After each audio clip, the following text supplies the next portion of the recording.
Hello and welcome to this edition of Suffolk U News, the weekly news program brought to you by the Department of Communication and Journalism at Suffolk University. I'm Ever Hernandez from Denver, Colorado. We're happy to be coming to you from our studio in downtown Boston, courtesy of your cable company and on the internet. 35,000 people are expected to run on Monday, April 20th. Our Suffolk U News reporters plan to cover the race from the start in Hopkinton to the finish line on Boylston Street. Also coming up, some MBTA trains are getting a facelift. We'll tell you which line when Suffolk U News continues. It's a story that begins our team coverage of the race for which we and the city are very well known. The One Boston Day idea comes from here, Boylston Street, the birthplace of Boston Strong.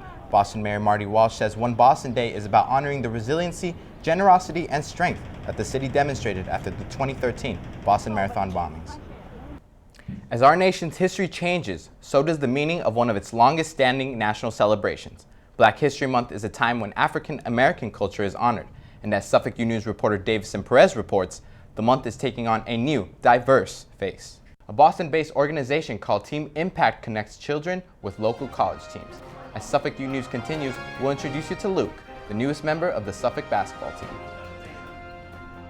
Our partners at the Suffolk Journal will be releasing the latest edition of the newspaper this afternoon.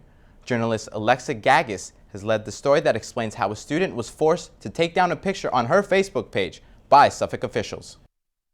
A historic winter snowfall prompted the staff of the Center for Teaching and Scholarly Excellence at Suffolk University to devise a plan for those rainy days. The purpose of this workshop is really to help them think through different formats or structures that they could do to create lesson plans that would still keep their students learning. We're calling it instructional continuity. The only thing seemingly continuous this winter has been the snow, but some professors took matters into their own hands. Was when we decided on the 9th that we would cancel, I emailed all the students and I said, hey, we're going to try to recover tomorrow.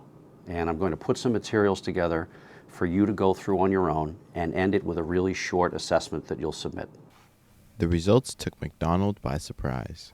I was thrilled because I woke up on Wednesday morning and out of 72 students, because this covered 3 sections of the same course that I teach, only 5 students had not submitted.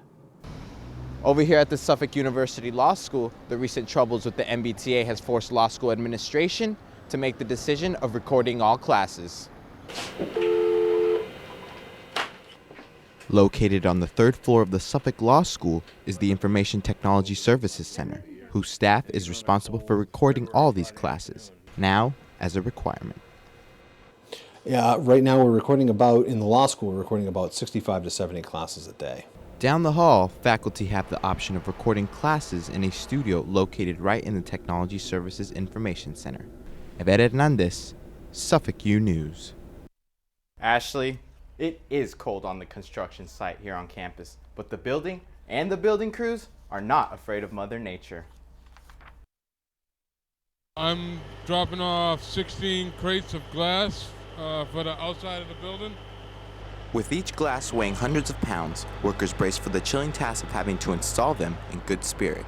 20 Somerset will feature a state-of-the-art science lab and is located less than 50 feet from Suffolk's Sawyer building. Construction workers have finished the basic structure of 20 Somerset, as all floors are complete, and even get some satisfaction in helping build academic facilities. Yeah, it makes me feel great that I could do something for the community and help out with the kids. Suffolk plans on opening 20 Somerset this fall. As Women's History Month ends, some wonder if next year will be the year a woman makes presidential history. When women are encouraged to run, and they do run, they win at the same rate. Former Senator and Secretary of State Hillary Clinton is expected to run, but she isn't the only woman who is thought to be qualified. Hillary Clinton has made indications that she's running. I think she'd be a great candidate for the Democratic Party.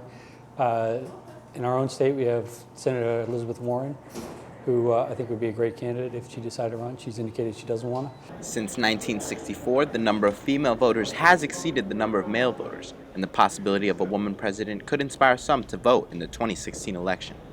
With Hillary Clinton, you've got a situation where there are women who are not registered to vote who would register and vote for her because of her persona, who she is. Some are skeptical of this motive. I think a lot of people might vote for her because she's a woman, which might not be the best reason to vote for someone. I'd like to see a Republican woman run. I honestly wish that Condoleezza Rice would get into the race. I think she's strong. Polls conducted by Suffolk University show there's a possibility of a candidate from an independent party to make a run. I'm seeing a lot of people showing us by their sentiments that they're dissatisfied in Democratic and Republican polls. And to me, that's an opening for someone to get on the national stage as an alternative. Earlier this week, Carly Fiorina continued to fuel speculation she would enter the race to be the Republican nominee for president. For Leanne Brandon, the image of a woman powerlifter has been inevitably shaped throughout the years by the influence of the media. Women athletes and women powerlifters have been so stereotyped, and these women do not look like the women that you see in the media with the bulging muscles and all that kind of stuff. They look like fairly normal people, except that they can lift like 300 pounds or 400 pounds. Despite false perceptions of women powerlifters, subjects in the exhibition feel honored to be featured in the Women's History Month exhibit. I was so excited to see this as part of Women's History Month because I think Lift shows women in a really positive, powerful light, and that's important. As the oldest subject and holder of 4 world records, Jane Stabile explains how times have changed since her childhood. When I was a kid, you were supposed to be pretty, and that's about it. It was okay to be smart if you didn't, show off in front of the boys or anything. But things have really changed. Every woman featured in the exhibit has won at least one competition in powerlifting. Ever Hernandez, Suffolk U News.